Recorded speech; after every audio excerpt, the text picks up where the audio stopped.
안녕하세요. 끝까지 보면 도움이 되는 마줌마TV입니다. 근로장려금, 자녀장려금에 대해서 다들 잘 알고 계실 텐데요.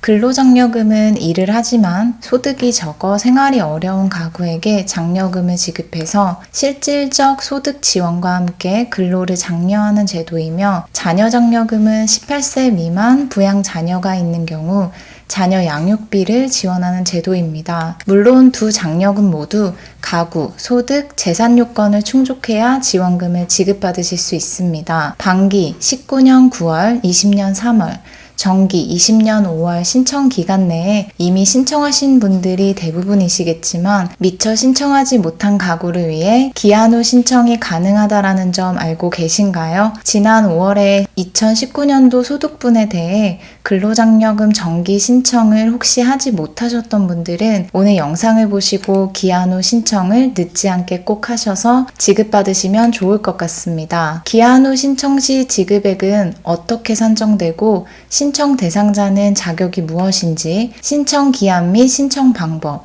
지급 시기, 신청 전 반드시 체크하셔야 하는 사항 등에 대해서 안내드리겠습니다. 더불어 근로자녀장려금을 들어는 봤으나 내가 신청해도 되는지 기준에 대해서 궁금하셨던 분들에게 도움이 되실 만한 내용들도 조금 더 정리해서 함께 말씀드리겠습니다. 해당 내용이 궁금하신 분들은 오늘 영상을 끝까지 봐주세요. 먼저 근로자녀장려금 기한 후 신청에 앞서서 본인이 신청 자격이 되는지 헷갈리셨던 분들을 위해 신청 자격 요건에 대해서 설명드리겠습니다. 근로장려금은 가구원, 소득, 재산의 세 가지 요건을 모두 충족해야 합니다. 가구는 배우자, 부양가구, 유무에 따라 단독, 호벌이, 맞벌이 가구로 구분됩니다. 단독 가구는 배우자, 부양자녀, 70세 이상 직계 존속이 없는 가구, 호벌이 가구는 배우자나 부양자녀 또는 70세 이상 직계 존속이 있는 가구, 맞벌이 가구는 신청인과 배우자 각각의 총 급여액 등이 300만 원 이상인 가구입니다. 소득은 2019년 근로사업 또는 종교인 소득이 있고 2019년 부부 합산 연간 총소득이 기준 금액에 해당되어야 합니다. 기준액은 다음과 같습니다. 단독 가구는 4에서 2천만 원 미만, 호벌이 가구는 4에서 3천만 원 미만, 맞벌이 가구는 600에서 3,600만 원 미만입니다. 여기서 궁금하신 부분이 소득이 없는 경우에도 장려금을 신청할 수 있는지에 대한 부분이실 텐데요. 장려금 제도는 일은 하지만 소득이 적어 생활이 어려운 가구를 지원하는 제도로 근로, 사업, 또는 종교인 소득이 없는 경우에는 해당 지원금 제도 대상자에 해당되지 않습니다. 또한 사업을 하시는 분들 중 현재 어려운 경기 상황들로 폐업을 하게 되신 경우도 있으실 텐데요. 예를 들어 2019년 8월 31일에 폐업한 경우라 할지라도 2019년도 매출액 신고를 하시고 소득 및 재산 요건 등 자격 요건을 충족하시면 신청하실 수 있습니다. 재산은 2019년 6월 1일 기준으로 가구원 모두가 소유하고 있는 부동산, 자동차, 예금 등 재산 합계액이 2억 원 미만이어야 합니다. 또한 부채는 재산에서 차감하지 않으며 장려금 신청 시에 본인 및 가구원에 대한 금융조회를 진행해서 재산 유무를 확인합니다. 자녀장려금은 18세 미만 부양 자녀가 있고 부부 합산 총 소득 금액이 4천만 원 미만이고 재산 요건 2억 원 미만을 충족하는 가구가 신청하실 수 있습니다. 근로자녀장려금은 신청을 하지 않으면 지급받으실 수가 없기 때문에 본인이 지원 대상자에 해당이 되신다고 생각되시면 신청하여 지급을 받으셔야 합니다. 안내문을 받으신 분들도 계시고 받지 못한 분들도 계실 텐데요. 안내문을 받고 신청을 해도 자격 검토 후 지급 제외되거나 신청 금액보다 적게 지급받으실 수 있습니다. 또한 안내문을 받지 못하신 분들도 손택스나 홈택스에서 대상자 여부를 확인하실 수 있고 또는 홈택스, 팩스, 우편으로도 신청하실 수 있습니다. 그럼 지난 5월 신청을 놓치신 분들을 위한 기한 후 신청에 대해서 살펴보겠습니다. 기한 후 신청 기간은 2020년 12월 1일 화요일까지입니다. 기한 후 신청 기간은 5월 신청 기간 종료일에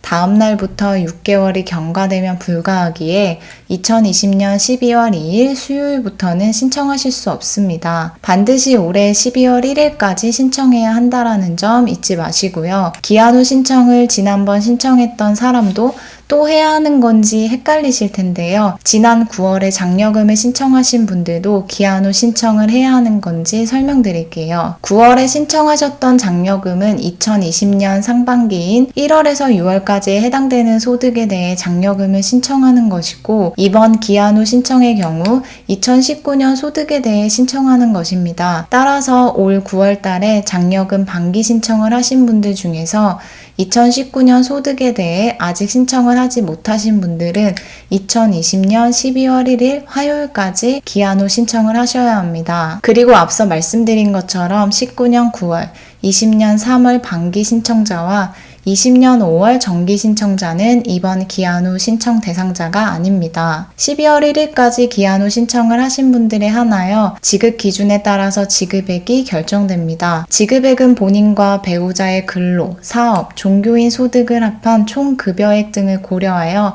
적용되어 산정됩니다. 근로장려금은 단독가구 3에서 150만원, 옷벌이 가구는 3에서 260만원, 맞벌이 가구는 3에서 300만원이며 자녀장려금은 자녀 1인당 50에서 70만원 지급됩니다. 기한 후 신청의 경우는 최종 선정된 금액의 90%를 지급하는데요. 따라서 근로장려금은 최대 단독가구 135만원, 옷벌이 가구 234만원, 맞벌이 가구 270만원이며 자녀장려금은 자녀 1인당 최대 63만원 지급됩니다. 기한 후 신청 장려금 지급액의 지급 시기는 올해 12월 1일까지 신청을 하면 심사를 통해서 지급이 결정되면 내년 2월까지 지급될 예정입니다. 심사 결과 결정 통지서는 우편으로 발송하며 손택스, 홈택스, 자동응답 시스템 1544에 9944번에서도 조회하실 수 있습니다. 다음은 장려금 기한 후 신청 방법입니다. 신청 안내문을 받으셨던 분들은 세무사 방문 없이 간단하게 신청하실 수 있습니다. 그리고 안내문을 받지 못하셨던 분들 중에서 지원 대상자에 해당이 되는지 확인해보고 싶으시면 홈택스에서 신청하실 수 있습니다. 신청 방법은 총 3가지로 자동응답 시스템 또는 손택스 또는 홈택스를 통해서 가능합니다. 자동응답 시스템은 1544에 9944번으로 전화하셔서 안내에 따라 신청하시면 됩니다. 손택스는 홈택스 앱으로 설치하신 후에 신청하시면 되시고 홈택스 인터넷 신청을 통해서도 가능합니다. 이용시간은 오전 6시부터 24시까지입니다. 그리고 신청 전 반드시 체크하셔야 하는 사항들이 있습니다. 첫 번째, 환급받으실 계좌번호와 연락처를 반드시 입력하셔야 합니다. 신청하신 장려금을 편리하고 신속하게 지급받으시길 원하신다면 신청 시에 환급 계좌번호와 전화번호를 꼭 확인하셔서 입력하셔야 합니다. 두 번째, 반드시 종합소득세 확정신고를 해야 합니다. 종합소득세 확정신고 의무가 있는 신청자 및 배우자는 반드시 확정신고를 하셔야 하는데요. 만약 기간 내에 신고를 하지 않으신 경우에는 지급받으실 수 없습니다. 또한 장려금 결정일까지 기한 후 신고를 할 경우는 지급받으실 수 있습니다. 단 종소세 확정 신고를 한 것으로 간주하는 예외적인 경우도 있습니다. 일용근로자, 근로소득 등 원천 징수되는 소득만 있는 경우, 단순 경비율 적용 대상 사업자로서 종합소득 금액이 기본 공제액 이하인 경우, 2명 이상으로부터 근로, 공적연금, 퇴직, 종교인, 원천징수 대상 사업소득을 받은 상용 근로자로서 종합소득 금액이 기본 공제액 이하인 경우입니다. 이 경우에는 종속세 확정 신고를 한 것으로 간주한다고 하니 꼭 참고해 주시고요. 세 번째는 신청 금액과 실제 지급액이 다를 수 있다는 점입니다.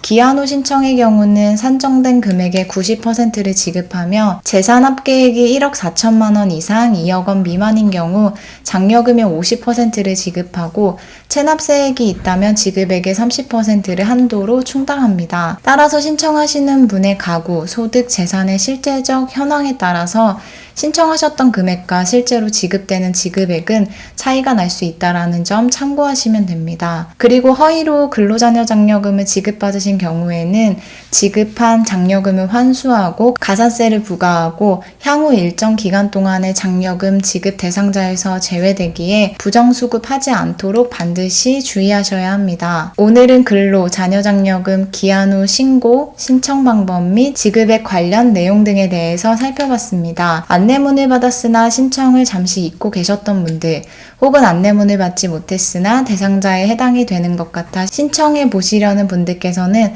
반드시 2020년 12월 1일까지 신청하셔야 한다는 점 잊지 마시고요. 기간 내 신청하지 않으면 신청 불가하기에 날짜를 꼭 기억하시면 좋을 것 같습니다. 오늘도 끝까지 봐주셔서 감사합니다. 행복하고 건강한 하루 보내시고요. 구독과 좋아요, 알림 설정도 꼭 부탁드립니다. 감사합니다.